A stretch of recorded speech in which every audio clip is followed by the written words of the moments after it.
The rusted chains of prison moons are shattered by the sun. Chers amis de sarfati.com et Steve la légende, bonjour. Vous m'en avez parlé depuis des années. C'est un problème qui est récurrent dans notre société et également dans notre communauté. Nous n'échappons malheureusement pas à ce fléau. Il s'agit aujourd'hui de parler d'un genre d'individu bien particulier qui sévit partout. Il s'agit du pervers narcissique.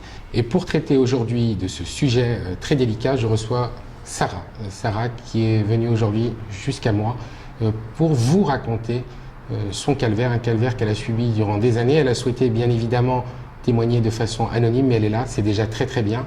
Bonjour Sarah. Bonjour. Alors Sarah, j'aimerais que tu nous racontes un petit peu, déjà je tenais à te remercier d'être venue jusque-là, parce que c'est vrai qu'il en faut du courage, surtout lorsqu'on a subi de telles épreuves. C'est pas facile d'en parler, je suppose qu'il a fallu quand même quelques années voilà, de deuil pour encaisser tout ça et pour pouvoir enfin pouvoir témoigner auprès de tous les gens qui nous regardent. Donc j'aimerais que tu puisses nous raconter comment ça a commencé. Quel âge as-tu, Sarah? Bon, alors j'ai 21 ans. J'ai commencé à faire un petit peu de chouvaille. Je suis tombée sur un garçon qui était dans la religion aussi. Je suis allée vers lui parce que justement c'était un petit chidour et ça m'a aidé un petit peu. Je me suis dit que ça pouvait m'aider à avancer dans la religion, etc. Tu avais 17 ans, c'est ça? C'est ça. Donc un chidour, on l'explique pour ceux qui ne savent pas, c'est une rencontre organisée. Tout à fait. Et bon, il s'avère que cette personne était fils de quelqu'un d'important dans la communauté. Donc pour moi, c'était forcément quelqu'un de bien, forcément quelqu'un de respectable. Une référence. Tout à fait. De fil en aiguille, je me suis amenée à plus discuter avec lui. On s'est rencontrés, on n'était pas dans la même ville, donc c'était aussi un peu plus délicat. On s'est rencontrés plusieurs fois, jusqu'au jour fatidique où on a décidé de se mettre finalement ensemble. Et puis après, voilà, la relation a commencé. Ça se passait bien au début quand même? Au début, c'était paradis. Pendant à peu près 2-3 mois, c'était parfait. En plus, on était à distance, donc pour moi, ça se passait super bien pour une relation qui se passait à distance, parce que moi, on n'est pas dans la même ville. C'est-à-dire que toi, tu étais parisienne? Non, moi, je suis lyonnaise. Tu étais lyonnaise et lui parisien? Non, niçois. Ah, autant pour moi. Voilà. Tout se passait bien, comme j'ai dit, et jusqu'au jour où tout a commencé à mal se passer. Mais vous sortiez à distance comme ça, ensemble? Ouais. De Comment toute façon, possible? on était religieux aussi. Moi, j'étais chez Marat Negia à cette époque-là. Lui pareil, donc c'était plus du téléphone, et puis on se voyait au moins deux fois par mois. Moi, je descendais le week-end, c'était toujours moi qui descendais, puisque c'était toujours à moi de faire ça et pas à lui. C'est là que je pense qu'il y avait quand même un petit signe. Tout à fait, mais bon, après, quand on est dans la relation comme ça, on a du mal à se rendre compte un petit peu de ces signes-là. C'est quand on en sort qu'on se dit, mince, j'aurais pu tilter que ça voulait dire qu'il fallait que ça s'arrête déjà à ce moment-là, puisque c'était toujours moi qui descendais, et quand je lui disais à lui, est-ce que tu peux venir, c'était pas du tout, c'est à toi de faire ça, c'est pas à moi. C'est là où c'est après que tu as percuté. Et après, on capte tout après de toute façon, hein. C'est tout, une fois que tout s'arrête, qu'on se dit, ah mince, si j'avais remarqué ça, je serais partie depuis longtemps, quoi. Puis il faut dire que tu étais très jeune, donc tu n'avais pas d'expérience. Aussi, c'est sûr. D'accord. Donc après, 3 mois se passent relativement bien, à merveille. Pure merveille, vraiment, je peux le dire, c'était le meilleur moment de mes relations que j'ai vécues. C'était paradisiaque, vraiment. Je descendais aussi sur Nice, donc c'était la mer, le soleil. En même temps, je venais voir mon amoureux, donc c'était la folie, quoi. D'accord. Qu'est-ce qui s'est passé au bout de 3 mois? Je sais pas, tout a commencé à se dégrader. Moi, je suis partie, j'ai eu une demande de stage par rapport à mon métier. J'ai fait une demande pour aller bosser sur Nice et la demande a été acceptée, donc je suis descendue plus d'1 mois.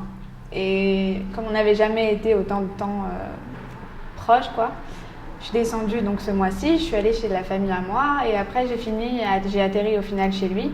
Alors que sa famille ne voulait pas que j'aille là-bas parce que c'est des gens religieux et il s'est disputé avec tout le monde devant moi pour que je reste. Donc déjà, j'étais tout le temps mal à l'aise chez lui et j'étais tout le temps mise de côté. Oui, parce que c'est mal vu dans le monde religieux. Tout à fait. Mais en même temps, tu te tenais relativement bien puisque… Oui, tout à fait. De toute façon, surtout quand on arrive chez quelqu'un qu'on ne connaît pas, déjà, on est toujours un petit peu… on se tient bien, quoi, dans tous les cas. Donc là, tu t'es carrément senti là, déjà, une pièce rapportée. Voilà, tout à fait. Après, j'allais au travail et il commençait à venir me chercher tous les midis, tous les soirs, pour venir manger avec moi, pour me raccompagner. Le matin, il fallait qu'il vienne avec moi pour m'amener.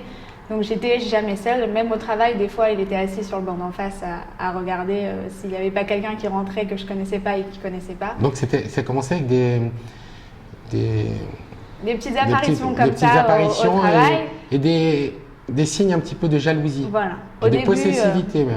Voilà. Les 2-3 premiers jours, bon, on voit ça, c'est un peu mignon, c'est sympa, il vient me chercher, il m'emmène, il fait attention à moi et tout ça. 1 semaine, 2 semaines, 3 semaines, 1 mois, ça commence à peser. Ensuite, je suis rentrée chez moi sur Lyon et je suis revenue encore après 1 mois. 1 mois après, je suis revenue encore 1 mois. Et là c'est tout s'est dégradé. Et pourtant, je suis restée encore longtemps, mais tout s'est dégradé vraiment à ce moment-là. En revenant? Ouais, en revenant, ouais. Parce que ça... Déjà, quand je suis rentrée chez moi à Lyon, c'était des messages constants. Qu'est-ce que tu fais? Avec qui tu es? Avec qui tu parles? J'avais même plus le droit de parler à mon père, limite. Je parlais plus à mon père, je parlais plus à mes cousins, cousines. Ah, il fallait même plus que tu parles avec tes parents? Non, c'était vraiment... Mais il te disait de quelle façon? D'une façon un peu arrogante, violente ou bien gentille? En fait, un pervers narcissique, il ne dit pas forcément les choses tout de suite, il tourne les choses. Il va te faire comprendre qu'il ne faut pas parler à ton père parce que si, parce que ça, parce que si, parce que ça. Mais il ne va pas te dire ne parle pas à ton père. Sous prétexte que peut-être il ne faut pas tout dire. Voilà. Après, j'avais par exemple la bar mitzvah d'un cousin à moi. Il ne faut pas y aller, surtout pas. Tu vas rencontrer quelqu'un, tu vas me quitter, tu vas faire ça, je ne sais pas comment tu vas être habillée, et qu'est-ce que tu vas faire, à qui tu vas parler, avec qui tu vas y aller, avec qui il y aura dans la voiture. Tout est prétexte à... Il faut quand même mettre en garde toutes les jeunes filles qui commencent à à vivre comme ça des moments similaires. C'est important. Il faut tout de suite... Tout de suite mettre le haut là, de dire si tu me fais confiance et si tu m'aimes et que tu me fais confiance, tu sais très bien que même s'il y a quelqu'un que tu connais pas dans la voiture, je serais pas capable d'aller avec lui et je serais pas capable ne serait-ce que de le regarder alors que tu sais que je suis avec toi et que je reste avec toi, quoi. Alors moi je suis de ceux qui pensent que de toute façon quand on a confiance, on doit faire confiance vraiment à l'autre dans les faits et dans les gestes et qu'on ne doit pas poser des questions. Il faut partir en toute tranquillité le matin et se dire que de toutes les manières, si la personne avec qui on est nous trompe, eh bien il faudra remercier le bon Dieu et se dire j'ai rien perdu. Mais lui apparemment c'était un garçon qui n'était pas sûr de retrouver quelqu'un d'autre peut-être aussi, il était peut-être... Non, en fait c'est plus qu'il n'avait pas confiance en fait en lui-même.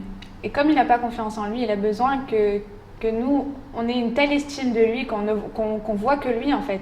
Son besoin à lui, c'est qu'on voit que lui et on parle que de lui, on vit que pour lui en fait. Donc il avait un manque de reconnaissance? Un petit peu, ouais, en quelque sorte, parce que tout ce qu'on fait, il a besoin qu'on lui dise c'est grâce à toi, ou merci à toi, ou je ferais pas ça sans toi, ou merci pour ça, quoi. Pourquoi par exemple tu viens pas avec moi? Pourquoi toi tu descendrais pas pour une fois, ferais l'effort et puis en même temps tu verrais ma famille, je te présenterais, etc. Donc la réponse c'était un envoi de mail avec le billet qui était pris pour aller directement à Nice. J'avais plus le choix, quoi, il fallait que je descende parce que sinon c'était des menaces. Des menaces? Je vais te quitter, tu vas voir, tu vas tout perdre, sans moi tu seras rien, de toute façon t'es rien, t'es incapable. Donc il a commencé vraiment à te rabaisser? Tout commence par ça en fait, c'est du rabais à longueur de journée, tu sers à rien, tu sais rien faire, t'es trop ci, trop ça.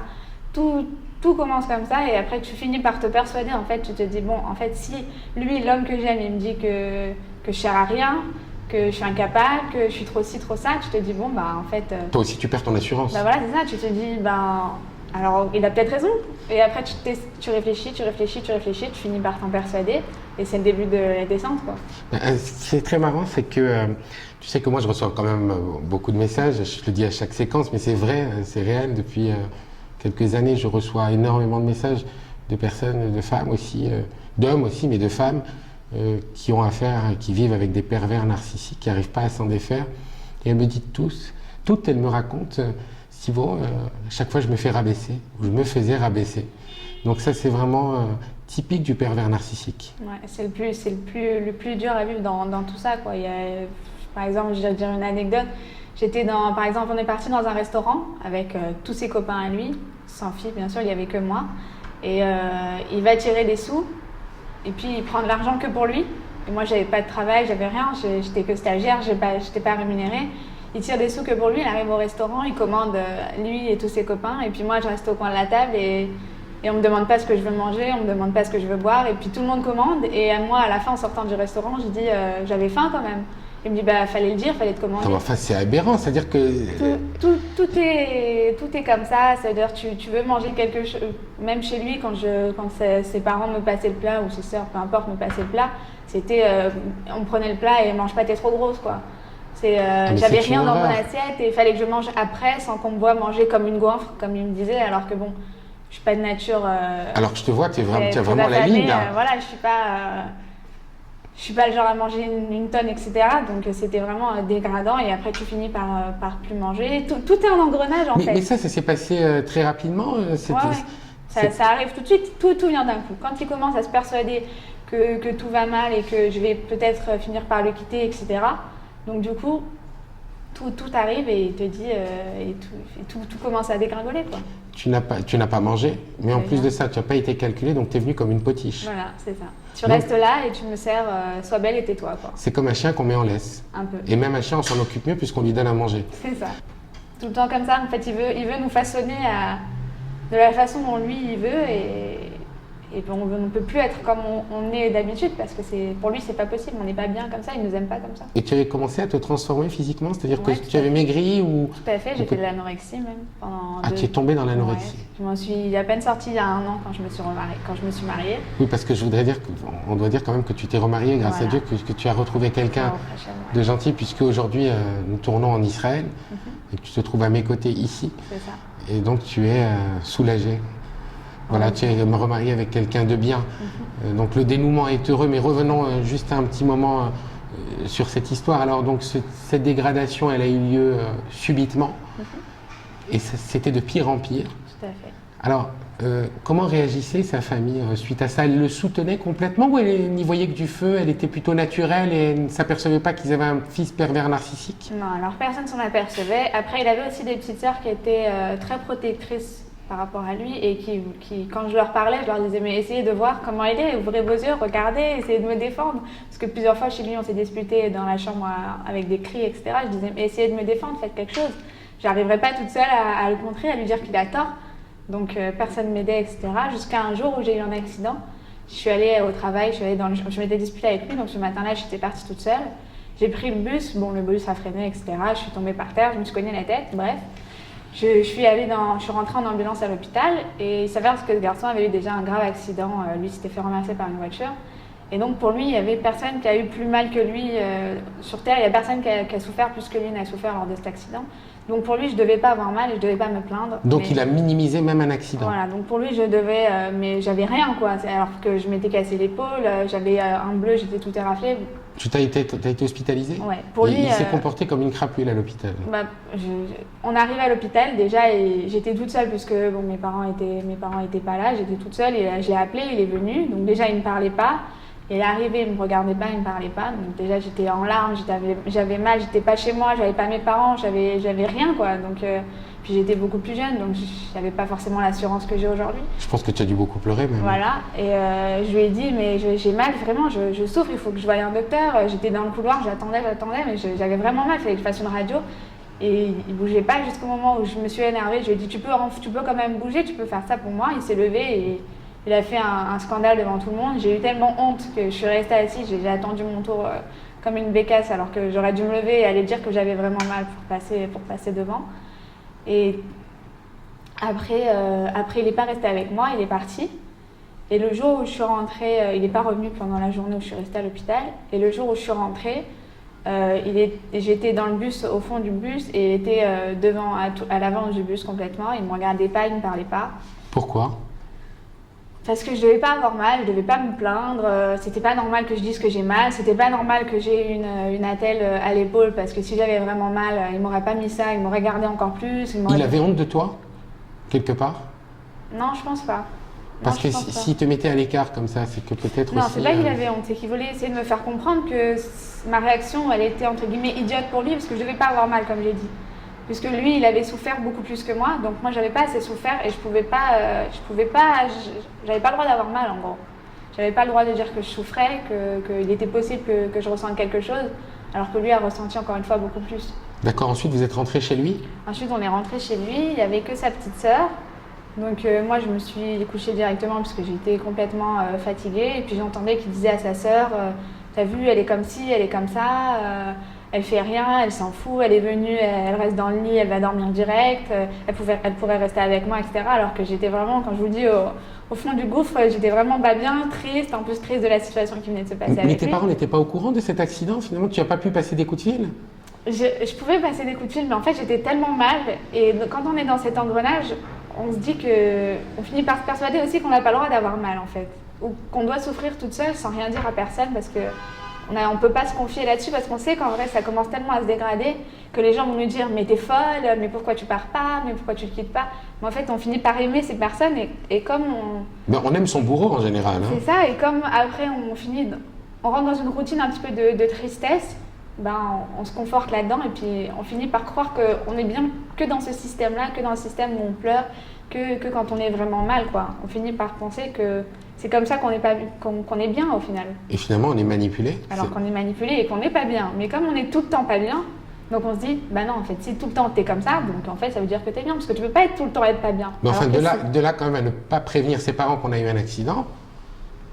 J'avais peur en fait de la réaction qu'ils avaient, puis je me disais si lui, l'homme que j'aime, il me dit que j'ai pas le droit d'avoir mal, etc., que j'ai pas mal, alors je me suis dit mes parents qui m'aiment encore plus, alors ils vont me dire que j'ai rien quoi. Alors que non, puisque quand 2 semaines après je les ai appelés pour leur dire, ils sont venus tout de suite passer une semaine. Mais tout se passe comme ça en fait, tout avance comme ça et après donc ce jour-là justement j'avais une tante moi qui habitait à côté, donc je voulais rentrer chez ma tante. Alors il m'a fait mes valises, j'ai juste dit j'ai envie de rentrer et me reposer chez ma tante. Il m'a fait tout de suite mes valises, il m'a fermé mes 3 valises, il me les a mis sur le seuil de la porte. Tu veux partir, c'est maintenant, tu t'en vas définitivement. Donc là j'ai pris une sorte de, entre guillemets, de courage et j'ai dit je m'en vais. Et je suis partie et 2 secondes après j'ai fait demi-tour je suis rentrée, j'avais le bras dans la telle. Tu es revenue? En fait, c'était pas que je savais pas où aller, c'est que j'avais 3 valises. J'avais un bras en écharpe, j'avais mal, j'étais sous cortisone, sous truc. Je pousse comment 3 valises toute seule, je fais comme. Ils savaient très bien que j'étais incapable de faire ça toute seule. Tu étais complètement épuisée, et psychologiquement, physiquement. Déjà, je savais très bien que j'étais incapable, donc il m'a mis mes valises sur le pas de la porte. J'ai eu le temps de descendre 3 valises, je suis allée au bout de la rue et j'ai dit mais où je vais aller, je suis bête, je vais où Mais bon sang, il fallait aller chez ta tante. Oui, mais après on se dit je suis rien sans lui. Et je peux rien faire ici sans lui parce que j'ai pas mes parents, j'ai rien. Mais à ce point, donc ça veut dire qu'ils sont vraiment puissants, parce que même au moment où on est épuisé et malade, on continue à aimer, à penser, à se persuader que même en prenant la bonne décision, c'est pas la bonne. Donc on revient chez son bourreau, retour à la case départ, on est finalement, complètement dépendante. C'est ce que voilà, tu m'as enlevé le mot, mais vraiment, je trouve que ça devient une drogue. Je me suis même enlevée de Facebook à un moment, puisque c'était tous mes amis ils regardaient. Ils voulaient tes mots de passe, ils cherchaient un petit peu. Déjà, il y avait tous mes mots de passe, sans exception d'un seul. D'accord. Une boîte mail, téléphone, tout. Quand j'allais à Nice, il fallait qu'il prenne mon portable, qu'il regarde tout mon répertoire. Il appelait les personnes qu'il connaissait pas pour savoir si c'était pas vraiment un garçon et que j'avais mis le nom de quelqu'un à la place. Donc tu étais coupé complètement du monde. Ah oui, mais je vous dis, même à mes parents. Du monde réel et du monde virtuel. Même à mes parents, j'en parlais plus. C'est-à-dire que mes parents ils m'ont même emmené chez un psychologue avec eux. Je suis partie avec eux chez un psychologue pour essayer de leur parler parce que j'avais l'impression que je devais plus parler à personne sauf à lui en fait. Il me fallait que lui et c'est tout. Que j'avais besoin que de lui dans ma vie. Tu n'avais plus où t'évader finalement. Donc du coup en fait, tu as commencé à perdre tous tes amis. Et comment tu as fait pour justifier tout ça? Parce que je pense qu'elles t'ont appelé, t'ont dit sans cesse, mais qu'est-ce qui t'arrive Sarah? Pourquoi tu nous appelles plus? Pourquoi tu nous contactes plus? Pourquoi tu nous réponds plus? Pourquoi tu nous vois plus? Alors à ce moment-là, qu'est-ce qu'on leur dit? On leur dit qu'elles peuvent pas comprendre, qu'elles peuvent pas comprendre déjà l'amour qu'on a pour cette personne, parce ne serait-ce que de leur raconter des fois quelques petites choses, elles disent mais t'es folle, mais t'es un grain, mais pourquoi tu pars pas, mais qu'est-ce qui t'arrive, je te reconnais pas, t'as complètement changé. Et puis après, elles te disent aussi que t'as changé, que t'es plus la même. Et l'autre en même temps, elle nous dit qu'on n'est pas la même, qu'il veut nous changer.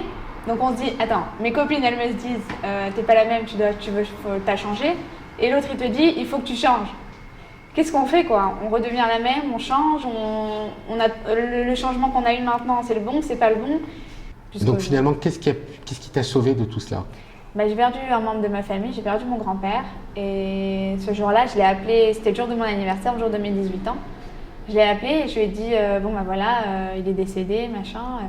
Mais je l'ai appelé vraiment en larmes, effondré complètement quand on perd quelqu'un de sa famille.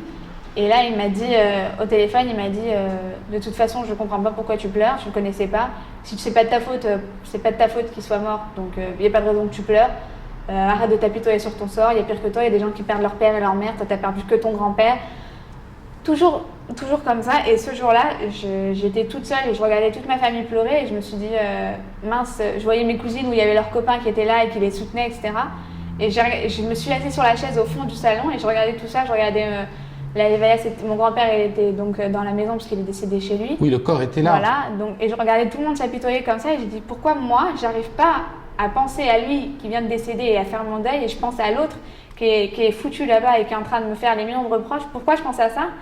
Déjà ça m'a fait réfléchir. Tu étais encore dans ton histoire malgré que ton grand-père venait de décéder. Je pensais vraiment, dans ma tête il était même pas mort. Alors honnêtement, soyons pas conformistes. Appelons un chat, c'est une ordure. Tout à fait. Après, c'était aussi, comme j'ai dit, le jour de mon anniversaire. Bon, dès 18 ans, je pense que ça se fête. C'est quand même, au moins, ne serait-ce qu'un joli petit cadeau, pas forcément une fête, mais un joli cadeau qui marque le coup.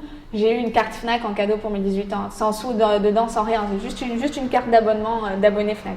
Voilà, c'est tout. Donc il n'y a rien, ça donne droit à rien du tout. Ça donne droit à rien, à aucun privilège, j'avais pas de sous dessus, il y avait rien. En même temps, tu avais droit à rien, puisque même quand tu allais au restaurant, tu n'avais même pas le droit de manger. Donc, c'est pour dire, c'est que même un cadeau, on le mérite pas en fait. C'est qu'une carte d'abonnement, ouais, t'es gentil, mais je m'en fous, quoi. Sauf que je suis pas une grande adepte de la Fnac ni quoi que ce soit, mais... Ouais, c'est comme si je t'avais offert une carte de supermarché, et puis si tu achètes, tu vas accumuler des points. Puis surtout que je viens de perdre mon grand-père. Je reçois par la poste le soir même une carte cadeau de la Fnac, de sa part. Je viens de perdre mon grand-père, envoie-moi autre chose qu'une carte cadeau Fnac, quoi. T'es gentil, même pas une carte cadeau, une carte d'abonnement. Sois gentil, fais-moi livrer un petit bouquet, ou bon, après on attend peut-être un peu plus, mais ne serait-ce qu'un petit bouquet pour te faire plaisir. Et je pense que tu vas me dire qu'il n'avait pas les moyens de mettre 20 ou 30 euros quand même pour acheter un bouquet. Ou même prends un billet et viens, j'ai perdu mon grand-père, c'est mon anniversaire, essaye pour une fois de me faire plaisir. C'est ce que j'allais dire, la moindre des choses quand même, c'est de se déplacer. Essaye pour une fois de me faire plaisir. Et se dire, dans ces moments-là, il pourrait être là. Non. Mais il l'a pas fait. Même pas. Donc il a continué, et là, c'est à ce moment-là où tu t'es dit... Et là, comme j'ai dit, le lendemain où je suis retournée donc pour la levée du corps, etc., je suis retournée, puis je vois mes cousines avec leurs cousins, avec leurs copains et tout ça. Je vois mes cousins qui sont au téléphone, qui ont du réconfort. Je vois un cousin à moi qui a 10 copains qui arrivent. Qui vivent, quoi. Voilà, et je me dis, et je regarde tout ça de loin, mais vraiment, je me suis, je sais pas, j'étais coupée, j'étais vraiment, j'avais un espèce de voile, je voyais tout ça, mais j'étais dans ma tête, quoi. J'étais vraiment... Et je me dis, mais Sarah, c'est pas possible. Je crois qu'il faut que tu réagisses, quoi. Là, il faut que tu ouvres tes yeux, que tu regardes tout ça. Et quand je me suis dit, non, c'est plus possible. Là, j'ai appelé et je lui ai dit, tu sais quand même que j'ai perdu mon grand-père, tu pourrais quand même être ici. Et vraiment, là, j'ai pris mon courage et j'ai dit, je vais lui rentrer dedans, je vais voir ce que ça fait. Et là, je me suis dit, de toute façon, je suis loin, je risque rien. Et on s'aperçoit quand on en rentre dedans qu'ils sont finalement faibles. Oui et non, parce que sur le coup, oui. Mais après, quand j'ai raccroché et qu'il a eu le temps de prendre des arguments et d'essayer de voir que comme j'étais pas bien, il pouvait me dire ça et ça, il a pris les arguments en fait qu'il avait besoin pour me tourner. Il m'a appelé et il m'a dit si tu veux régler vraiment les comptes, tu prends un billet, rebelote, tu prends un billet et tu descends. Tu vas pas me dire que tu l'as pris? J'ai pris le billet, je suis descendue, mais cette fois-ci, je suis descendue dans l'esprit d'arrêter la relation. Et c'est ce que j'ai fait au final. Mais je suis arrivée donc sur Nice, je suis allée cette fois-ci directement chez ma tante. Et je suis restée là-bas, je lui ai envoyé un message, je lui ai dit voilà, maintenant si tu veux me voir, tu viens chez ma tante. Donc lui c'était non, on va boire un café, je dis je sors plus avec toi, c'est terminé. Je suis allée donc chez ma tante et le soir il est arrivé. Ma tante a une maison de 3 étages, j'étais au 3e étage, donc normalement on n'entend rien jusqu'au 3e étage. Et j'ai entendu mais des hurlements. Sarah descend, mais qu'est-ce que tu fais? Tu viens même pas me voir, j'en passe les détails des insultes. Ouais, c'est le mec de Scream quoi, qui arrive avec son couteau. Je passe les insultes en pleine rue, sachant qu'il y a ma tante, mon oncle et mes cousines qui sont là, qui sont tous en train de dormir parce qu'il est 2h du matin. Donc un truc infernal, en hurlant et tout ça. Moi, je voulais pas réveiller tout le monde parce que j'avais honte, j'étais chez ma tante, je suis pas chez moi déjà, donc j'avais honte de faire du bruit et qu'on puisse entendre que quelqu'un me traitait comme ça, tout simplement, quelqu'un me parle comme ça et que je me laisse parler comme ça. Donc je suis descendue. Et ce jour-là, ça a été les mots de trop. Il s'est mis à pleurer, il s'est allongé par terre. Je vais me faire écraser si tu viens pas me parler. Donc moi, c'est pas que j'avais de la peine, c'est que je me suis dit, comme je savais qu'il était complètement barjot, sur le coup, je me suis rendu compte qu'il était complètement barjot, donc je me suis dit, il est peut-être capable de se faire écraser. Donc moi, je suis allée, je lui ai tendu la main. Au final, je me suis mis contre le mur, j'ai commencé à parler avec lui. Et de là, il a fermé son poing, il a failli mettre Des coups, de porter des coups. Voilà. Mais heureusement, je me suis décalée juste à temps, parce que j'ai senti le truc venir. Il a tapé dans le mur, et bon, et son seul truc, c'était... Moi, je lui ai dit, tu te rends compte, tu m'as levé la main dessus, tu as failli me taper, j'aurais pu finir par terre. Est-ce que tu te rends compte jusqu'où tu vas? Est-ce que tu te rends compte ce que tu fais? Bon, moi, j'étais en larmes et tout ça. Et là, il m'a dit, mais non, je voulais pas te taper toi, je voulais taper dans le mur. Je lui ai dit, mais si j'avais pas esquivé, c'est moi que tu aurais tapé, c'est pas le mur. Et le mur, c'est un muret et après, c'est un truc en fer. Et heureusement qu'il a tapé et que le truc en fer a bougé et que ça a fait du bruit et que mon oncle l'a entendu. Il est sorti, il m'a fait rentrer et il a dit à ce garçon, va-t'en, sors de là. Et le lendemain matin, quand je suis allée au travail, il était devant la porte et il m'attendait. Jusqu'au soir, il est resté planté devant le midi. Je suis pas sortie du travail, j'ai mangé enfermée dans la salle où on mangeait derrière le bureau. Moi, je dirais vraiment, mais quel salaud! N'ayons pas peur des mots, c'est un salaud. Hein. Et je suis restée donc enfermée et le soir, j'avais plus le choix de sortir. Puis je pouvais pas dire à ma patronne, s'il vous plaît, est-ce que je peux rester avec vous ou est-ce que je peux sortir avec vous? Est-ce que vous pouvez me ramener? Alors parce que j'habitais juste derrière. Et donc je suis rentrée avec lui et ce jour-là, il m'a dit tellement d'horreur et là je l'ai regardé, je lui ai dit, mais c'est terminé. Et je sais pas d'où j'ai trouvé ce courage parce que c'est pour nous qui sommes attachés comme ça à ces personnes-là, dire c'est terminé. Mais c'est horrible, on se dit qu'est-ce qu'il va me faire. On a peur, j'avais la peur au ventre, j'ai dit qu'est-ce qu'il va me faire, est-ce qu'il va me taper, C'était la nuit, il n'y avait personne dans les rues, je dis qu'est-ce qu'il va me faire, vraiment j'avais très peur. Et c'est peut-être cette peur qui m'a donné la force de me dire là il faut que stop, c'est terminé. Et là j'ai dit c'est terminé, mais j'étais froide, j'avais des larmes aux yeux, mais je lui ai dit c'est terminé. Et il m'a regardé, il m'a dit de toute façon t'es pas capable d'arrêter la relation, il est parti. Et le lendemain, rebelote, il est resté comme ça toute la journée. Et en même temps, il m'envoyait des textos. T'es pas capable, regarde comme tu me regardes. T'as vu les yeux que t'as envers moi. T'as des yeux de femme amoureuse. Tu peux pas me quitter. Et moi, je lui répondais juste, c'est terminé, rentre chez toi. Mais non, regarde, tu me réponds encore, c'est que t'es encore attaché. De toute façon, je resterai là jusqu'à que tu me parles, etc., etc. Et jusqu'à ce que j'ai dit à ma cousine, viens me chercher, emmène-moi à la gare, je rentre tout de suite, c'est terminé. Et là, je suis rentrée chez moi. Je suis plus jamais retournée sur Nice. Mais j'ai toujours reçu, pendant 3 mois, 4 mois, j'ai reçu des appels, et des menaces, et des insultes, et des appels en privé, et il changeait de numéro à chaque fois. Il appelait avec le numéro de sa sœur, le numéro de ses copains. Mais là, tu tenais bon? Non, je répondais. Parce qu'il y a toujours une petite part qui est quand même attachée. On peut pas d'un coup, on peut pas du jour au lendemain se défaire. C'est pas possible, c'est impossible. Mais là, on est dans une phase où on peut pas refaire sa vie à ce moment-là. Non, impossible. Pour moi, c'était lui. Tu l'aimais encore à ce moment-là? Ah ouais, j'étais folle de lui. Malgré le fait qu'il s'était passé cette scène où tu avais définitivement cassé. Ouais. Donc on continue à l'aimer. Et même dans ma tête, je m'étais dit, bon, je vais le quitter, je vais prendre ce courage. Mais dans ma tête, je voulais dans 2 ou 3 mois. Je m'étais dit, peut-être que ce déclic, ça va le faire changer, qu'il va se dire qu'il me mérite peut-être, ou que moi je le mérite, et que dans 3 mois, je retournerai, c'est peut-être une tentative, quoi. Voir si ça peut remarcher, s'il a changé. Mais ça s'empirait, puisqu'il continue à te menacer, à te harceler. En fait, c'était 1 semaine sur 2. Une semaine, il essayait d'être tout gentil, tu vas voir, je vais venir à Lyon, je vais t'amener des cadeaux, je vais te faire ci. Moi, je dis, mais je veux pas que tu m'achètes, j'ai pas besoin de tes cadeaux, je m'en fiche. Je suis pas superficielle, je suis pas matérielle, je m'en fiche de tes cadeaux, je veux juste que tu viennes. Et 2 semaines après, je lui dis, mais t'es où? T'es où? Si tu voulais vraiment que je sois avec toi, tu serais venu depuis longtemps. Non, mais viens, tu comprends, y a ci, y a ça, je peux pas descendre, nanani. Tout le temps comme ça pendant 3 mois, c'était 1 semaine je t'aime, 1 semaine des insultes, c'était des appels. Quand c'était en inconnu, je savais que c'était lui, donc je répondais pas. Quand c'était des numéros inconnus, j'avais quand même un travail où il fallait que je réponde au téléphone. Donc je répondais et c'était moi tu me réponds pas, et quand c'est des garçons, tu vois que c'est des garçons, tu réponds. Alors que je disais mais c'est des numéros je connais même pas, qu'est-ce que tu veux? Et puis j'avais pas la force de raccrocher, donc on parlait, et puis des fois on parlait gentiment, il essayait de m'adoucir un petit peu, donc ça allait. Et puis moi je pensais que ça s'était arrangé, donc j'envoyais un petit message, on a bien discuté aujourd'hui, ça s'est un peu arrangé, je suis contente. Et le lendemain, tu m'as dit ça hier, au final t'as changé, t'es qu'une machin. Et ça s'arrête jamais jusqu'au jour où on décide de plus répondre, jusqu'au jour où j'ai changé de numéro. Et j'ai dit, cette fois, c'est terminé. D'accord, donc tu t'en es réellement sorti. Je dois dire que moi, j'ai eu le sourire depuis le début de cette entrevue avec toi, tout simplement parce que je dois dire que Sarah aussi a eu le sourire tout au long de cette discussion, et tout simplement parce qu'elle s'en est sortie. Ça prouve que le deuil est fait. Non, Parce que lorsqu'on sourit, c'est qu'on est finalement heureuse et on est soulagé, non, je crois. Je suis très heureuse, mon mari me rend très heureuse, mais on n'oublie pas. Ça veut dire, on a toujours une petite part de nous qui, des fois, on repense à ça, on se dit. On des fois, repense au mal ou on l'aime toujours quelque part? Il y a quelque non, chose. on l'aime plus. D'accord. On repense au mal. Et on se dit, peut-être que. Parce que comme pour nous, on était bien quand on était mal finalement, alors des fois, quand on est malheureuse un petit peu, on se dit, bah, pour être bien, peut-être qu'il faudra que je sois encore plus malheureuse. Puisque quand j'étais avec lui, j'étais bien. J'ai commencé à m'adoucir, à changer un petit peu, à redevenir la fille que j'étais. Et j'ai commencé à m'ouvrir, à rencontrer des gens, à discuter dans les cours de Torah, à discuter avec des personnes. Et c'est là que mon mari m'a rencontré, voilà.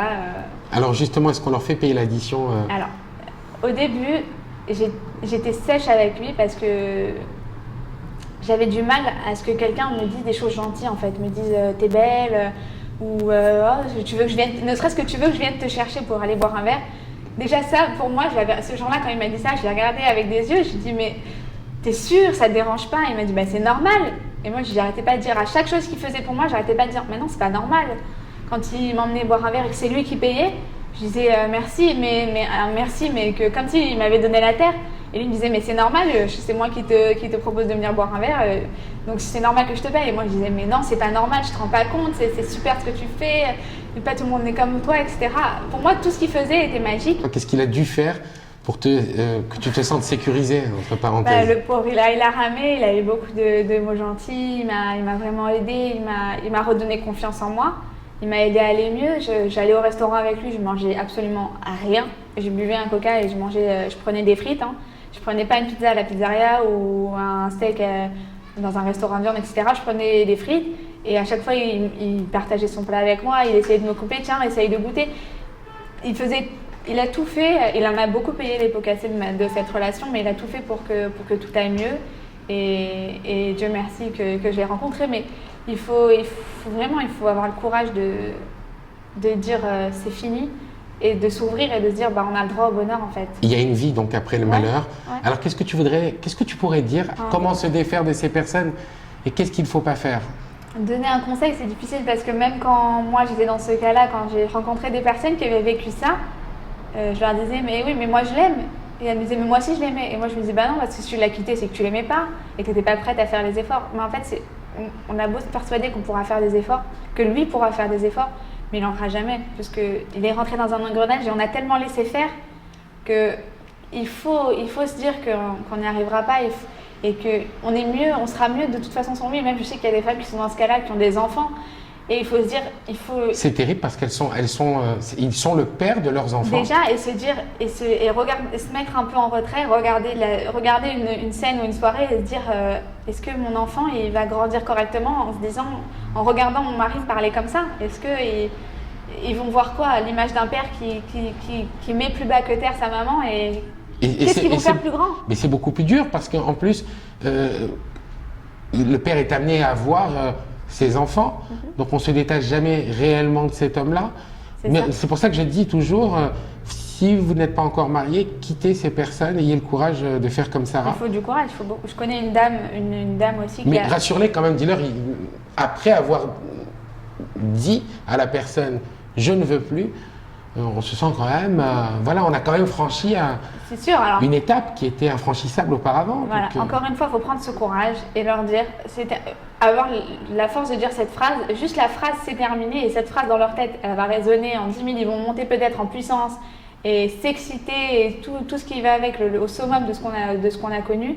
Mais ne serait-ce que d'avoir dit cette phrase dans notre tête, ça va déjà résonner de se dire, j'ai été capable de le dire, donc pourquoi pas le faire ? Puisque j'en suis capable de le dire, donc c'est que je suis capable au final maintenant de franchir ce pas. Il faut, comme je l'ai dit, moi c'est comme ça que je me suis sortie, c'est en regardant de loin un petit peu ce que j'étais en train de vivre, en me parlant limite avec moi-même et à me dire qu'est-ce que tu fais, pourquoi tu crois que tu mérites ça alors que non, tu es une femme comme une autre et tu as le droit au bonheur et il y a quelqu'un d'autre sur terre qui peut te donner ce bonheur-là. T'es pas dépendante de lui et c'est pas ton mazal. Même si tu es mariée avec lui, même si tu as des enfants avec lui, si c'est pas lui. Il faut pas rester, c'est sûr de dire qu'il faut pas rester parce que tu as des enfants, mais il faut te dire que ces enfants ils seront malheureux du divorce, d'accord, mais qu'ils seront beaucoup plus heureux et pour leur vie future, ça sera mieux de vivre avec un papa, en ayant eu un modèle exemplaire de famille, qu'en ayant eu un papa qui descend maman toute la journée, qui la casse en garde de journée. Ça donne pas forcément le bon exemple. Mais il faut ce courage-là de dire stop, c'est terminé, quoi. On pourra dire également pour les hommes la même chose, puisque je dois préciser quand même qu'il y a des hommes qui nous écrivent et qui sont également dominés par des femmes qui souffrent au quotidien. C'est pas marginal, ça arrive fréquemment. Il y a des femmes qui prennent le dessus, qui font un petit peu n'importe quoi. Et moi j'ai le souvenir de quelqu'un qui m'a dit qu'il se faisait insulter en public, à la synagogue et partout. Et sa femme lui disait tu viens ici et tu te tais. Et voilà, il n'avait devient des esclaves. On devient des esclaves, donc il faut quand même avoir une pensée pour ces hommes, Bien sûr. parce qu'il y a aussi des hommes qui sont faibles et qui sont gentils et qui ne méritent pas de souffrir, en tout cas à ce point.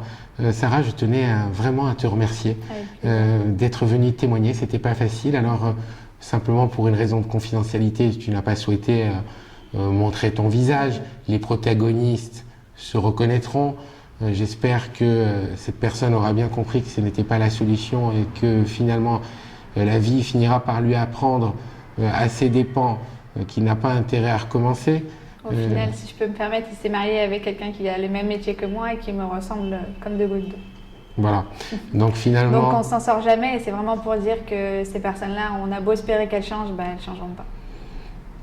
C'était le mot de la fin. Merci encore Sarah d'être Avec venue. plaisir. Merci pour ce courage. Merci à vous de nous avoir suivis. Nous traiterons plus en profondeur, encore plus, avec des spécialistes prochainement de ce sujet. Passez une excellente fin de journée. À très vite sur sarfatid.com. Écrivez-nous. À très vite sur La Légende.